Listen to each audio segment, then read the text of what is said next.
a lot of people complain, like, of course, as you've pointed out a number of times on your X feed, that the CPC bots and the trolls and everything are all out in force, pleb and the rest of them, that just love the CPC. And some of them might even admit that I don't really like Pierre, but what can you do? Or he's the best we got, or, some people are fawning over him. But a lot of people will criticize Max. And here's what I've learned in my life is that people are people.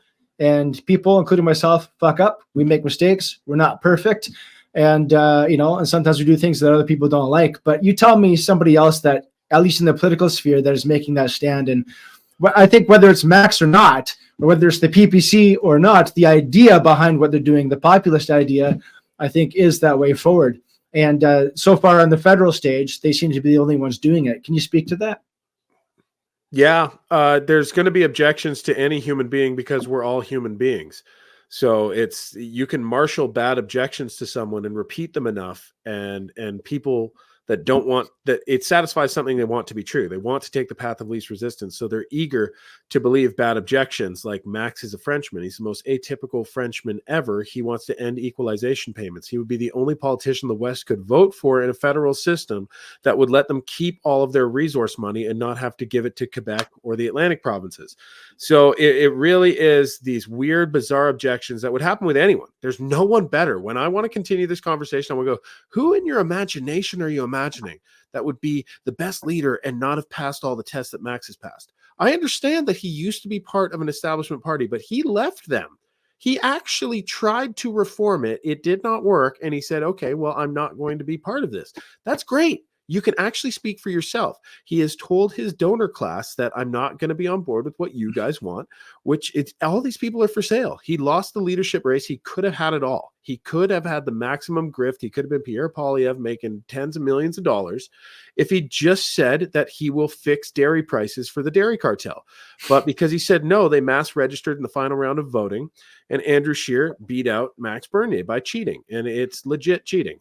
So he had it all, and he chose to take the right path, and that's kind of a microcosm for where we are right now. He recognized we need populism. He's the first one to build the boat and recognize the issue. We should all support him. We had a referendum on whether to keep him as leader, and I think it was over 95% voted in favor of keeping him on. I'd be in favor of having a leadership race just to see the people who come out of the woodwork that they think would challenge Max, because I think it would be a throttling. I think it would be like Max in the 90s winning leadership if he ran against anyone. But yeah, it's the simplest test you can pass. You can see people's reactions to the chaotic events that have happened, and no one has scored higher in the post-COVID era. COVID changed everything. That is the dinosaur that ended the Jurassic era and started whatever the hell came after the Jurassic era. Okay, so we're in that era now. There's no more raptors. There's no more things with the fans that spit at fat guys. There is just mammals, shrews, basic furry creatures now. And so don't talk about those past times and those paradigms of how long it takes a party to do whatnot. We're in a time of intense crisis where the only people that are leading on a course out of the crisis are PPC. So it should be overnight we're at 50%. If everyone woke up and realizes the easiest war of your life, where you don't need to hold a musket and run into double grape shot and turn into a pink mist in the Civil War, you just need to wear a purple shirt and say, I support freedom of my country.